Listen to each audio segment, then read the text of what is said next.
Bonjour, aujourd'hui on va entamer le niveau quatrième en chimie. D'accord? On va attaquer la chimie. Donc on va commencer par la séquence numéro un, organisation de la matière. D'accord? Et on va commencer d'abord par définir ce que c'est qu'une transformation chimique et une transformation physique.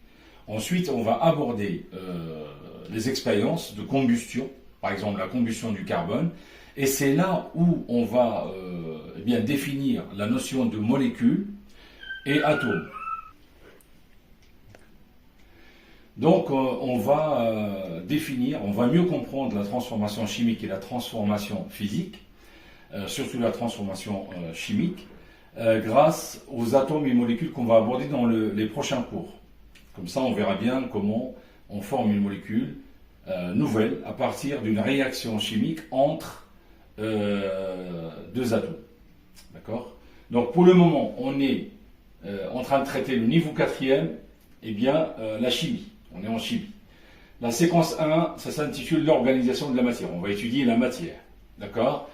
Quand je parle de la matière, je parle de l'état microscopique de la matière. D'accord?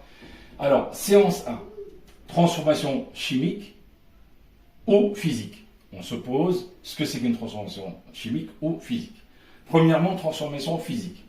Donc, la transformation physique, c'est juste un changement d'aspect ou d'état. Je vous rappelle que le changement d'état, ça a été fait en cinquième, c'est-à-dire le passage d'un état liquide à un état solide, ça s'appelle la solidification par exemple, ou un état liquide à l'état gazeux, la vaporisation, etc., etc. Donc le passage d'un état à un autre état, ça s'appelle le changement d'état, d'accord? Alors, tout changement d'état, c'est une transformation physique, pas chimique. Hein, la solidification, la vaporisation, etc., ce sont des transformations physiques. Alors, qu'est-ce que c'est que la transformation chimique? La transformation chimique, c'est quand j'ai des substances qui réagissent entre elles, pour fabriquer une autre substance. Par exemple, je prends le sucre, l'exemple de la fabrication du caramel. Je prends du sucre et de l'eau. Je fais chauffer l'ensemble jusqu'à ce que j'obtienne le caramel. Donc au début, j'observe un mélange hétérogène, c'est-à-dire je mets l'eau et je mets beaucoup de sucre, je fais chauffer, le sucre il est blanchâtre, il devient jaunâtre, puis marron. D'accord? Donc le caramel n'a plus rien à voir avec le sucre. C'est-à-dire la substance de départ, le sucre, avec de l'eau bien sûr, n'existe plus à la fin. Quand j'obtiens le caramel n'a aucune relation avec le sucre. C'est une autre molécule, c'est une autre substance qui n'a rien à voir avec la molécule de sucre.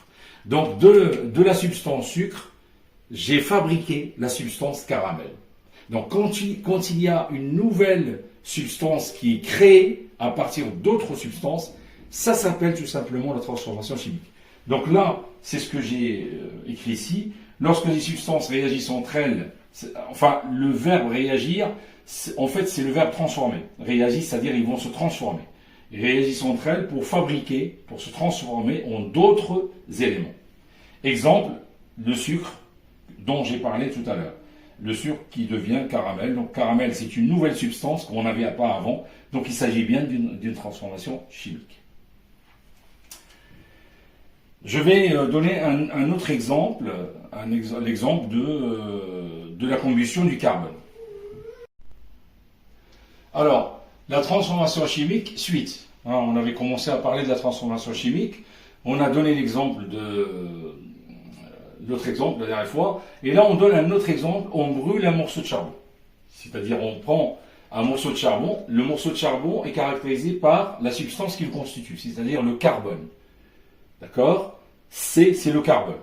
C'est vrai que les élèves de quatrième n'ont pas encore vu les atomes, les désignations. Mais moi, je parle à des gens qui connaissent les atomes et les molécules. Mais par la suite, je vais faire un tableau pour dire ce que c'est qu'un atome, etc.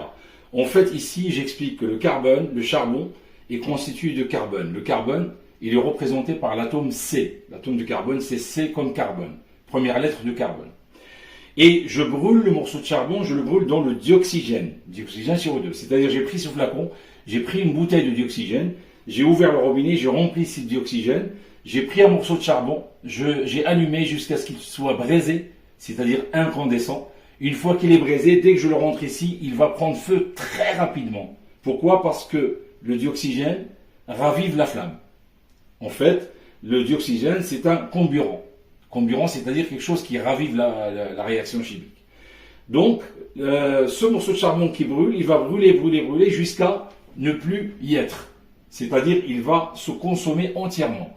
Le dioxygène va réagir aussi. Plus il y a du dioxygène, plus le morceau de charbon va brûler. Quand il n'y aura plus de dioxygène, le morceau de charbon ne brûle plus, le feu s'éteint.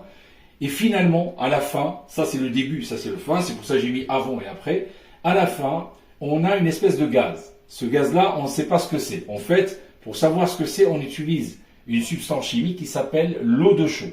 L'eau de chaux, c'est une substance, c'est un liquide incolore, comme l'eau, et qui devient blanchâtre s'il rencontre le dioxyde de carbone, le CO2.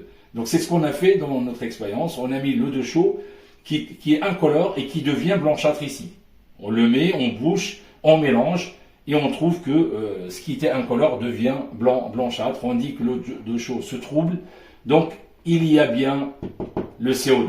Donc finalement, ce qu'il faut comprendre, c'est que les ingrédients que j'avais avant, qu'on appelle réactifs, le charbon et le dioxygène, c'est-à-dire le carbone et le dioxygène. Et à la fin de la combustion, c'est une combustion, à la fin de la combustion, eh bien, on obtient un seul élément, le CO2. Alors le CO2, le dioxyde de carbone, n'a rien à voir avec le carbone, n'a rien à voir avec le dioxygène, parce que ça, c'est une autre substance qui est créée. Ça, c'est une substance qui est créée, qui n'a rien à voir avec le carbone, qui était tout seul, et le dioxygène qui était tout seul. Mais tous les deux, ils sont rentrés dans cette transformation qui est la combustion du carbone pour créer une autre substance qui est le CO2. Donc on voit bien qu'il y a une création d'une substance à partir d'autres substances. Et ça, c'est la définition même de la transformation chimique.